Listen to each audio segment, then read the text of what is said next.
Good morning, everybody. Welcome to Penn Vicarage on this beautiful Wednesday morning. Lovely to see you, and so glad you could join us for our Bible talk this morning. Hope you're looking forward to a good day. Looks like a good day for golf, and I fully intend to make use of it this morning. Anyway, we are working our way through the Gospel of Mark, and we're at the back end of chapter 2 and the beginning of chapter 3. Now, in these chapters, there are 5 what you might call conflict stories. There are 5 occasions where the Pharisees, the religious leaders and scribes, criticised Jesus in lots of ways. So on Monday, we had Jesus healing the paralysed man. So they criticised him for claiming to have the ability to forgive sin. Yesterday, when he met Levi the tax collector, they criticised Jesus for sitting down with riffraff and sinful people like tax collectors and so on. And they also criticised him and his disciples for not fasting enough, basically accusing them of not being holy enough. Anyway, in this morning's reading, we have 2 more of these occasions when Jesus is criticised by the Pharisees. This time, or what you might call their specialist subject, the Sabbath. Without further ado, Mark chapter 2, starting to read at verse 23. Sorry, frog in the throat. One Sabbath, Jesus was going through the grain fields, and as they made their way, his disciples began to pluck heads of grain. The Pharisees said to them, "Look, why are they doing what's not lawful on the Sabbath?" And he said to them, "Have you never read what David did when he and his companions were hungry and in need of food? He entered the house of God when Abiathar was high priest, and ate the bread of the presence, which is not lawful for any but the priest to eat, and he gave some to his companions. Then he said to them, the Sabbath was made for humankind, and not humankind for the Sabbath. So the Son of Man is Lord even of the Sabbath." Again he entered the synagogue, and a man was there who had a withered hand, and they watched him to see whether he'd cure him on the Sabbath, so they might accuse him. But he said to the man who had a withered hand, "Come forward." And he said to them, "Is it lawful to do good or to do harm on the Sabbath, to save life or to kill?" But they were silent. He looked around at them with anger. He was grieved at their hardness of heart and said to the man, "Stretch out your hand." He stretched it out, and his hand was restored. The Pharisees went out and immediately conspired with Herodians against him, how to destroy him. This is the word of the Lord. Thanks be to God. Well, God made the world, and a beautiful place it is too, but it can also be a confusing place. And so I believe what God did is God gave God's people, he gave them some laws, and they were there to help we know how to live. And they weren't meant to be a straight jacket, or they weren't meant to be too much of an imposition. They were there actually so that we can all live happy lives, we can all live together in peace and harmony and so on. But unfortunately, the Jewish authorities got all pedantic and legalistic about it, and it became an end in itself. And they became so horribly legalistic about it, and their interpretations were complicated and so on. And they turned what should have been something which helps life to be lived into something pedantic and legalistic and difficult and complicated, and a real imposition on people, and a hindrance rather than a help to people's lives in so many ways.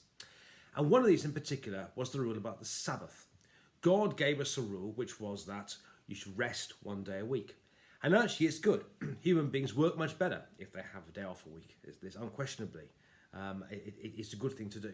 But unfortunately, like I said, they got legalistic about it. And on 2 occasions here, we have them criticising Jesus and the way him and his disciples do or do not keep the Sabbath. And in the first one, Jesus takes them on about their interpretation of the Bible.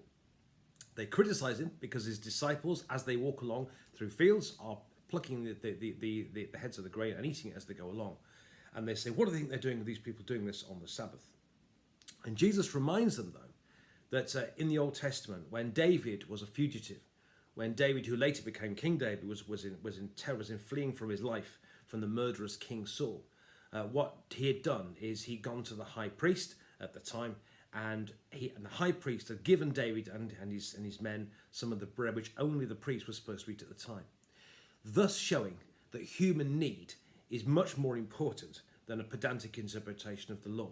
You know, that these men were hungry, and because they were hungry, it was more important that they had something to eat than that they, kept the minutiae of the law.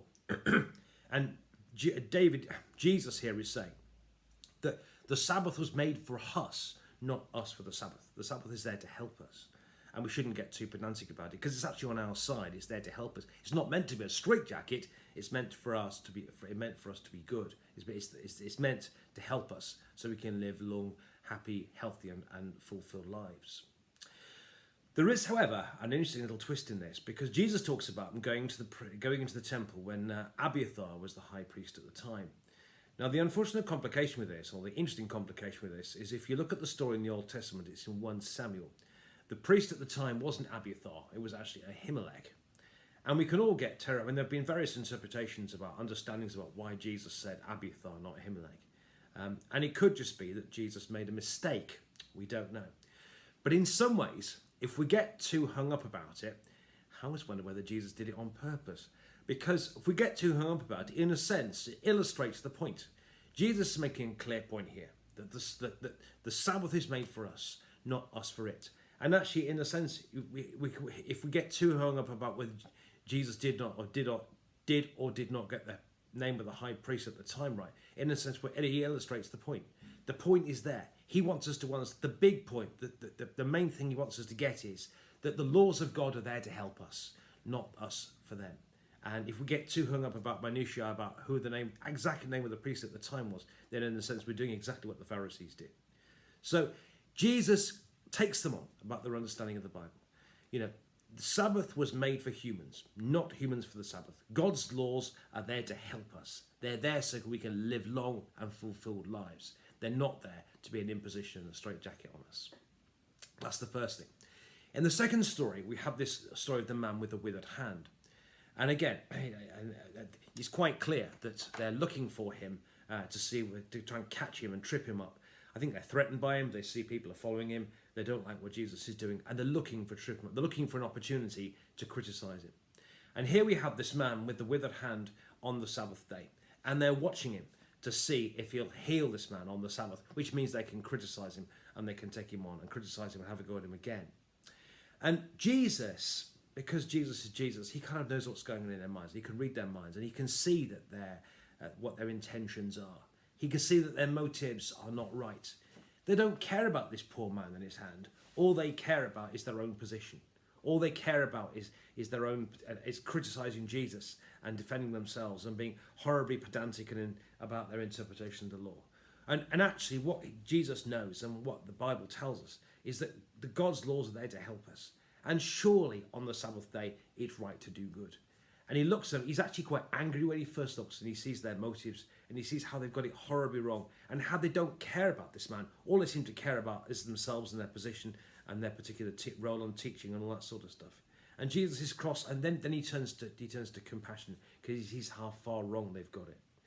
And what he does is quite interesting actually, because he tells the man, bear in mind it's the Sabbath, he tells the man to stretch out his hand and the hand's been restored. And it's quite interesting because Jesus doesn't actually do any work here. Jesus doesn't pick anything up, he doesn't put anything down or anything. Jesus doesn't actually do any work. On one level, even according to the most strict interpretation of the Sabbath day, Jesus could not have been said to have done any work because this man simply stretches out his hand, and when he stretches out his hand, he finds it's already been restored. So Jesus heals him anyway.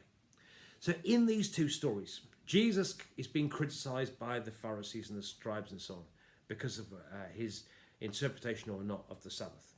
But Jesus knows, because God loves us, God gave us laws and rules and things, not to be a straitjacket, not to be an imposition, but so that we can live long and happy lives together. That we can live lives as peacefully and as fully as we possibly can. He didn't do it to make things difficult for us. He made things so we can live life and life in all its fullness. The authorities had misunderstood that, and Jesus came to put that straight. Jesus said in John's Gospel, chapter 10, verse 10, I come to give you life, and life in all its fullness. That's what Jesus came to give us. And actually, they got it wrong in their interpretation of the Bible, and they got it wrong in their motives too. But Jesus showed us that Jesus came to bring us life, and life in all its fullness, and joy, and peace, and all good things. And that's what he gives to us today. He came to give us life, and life to the absolute max.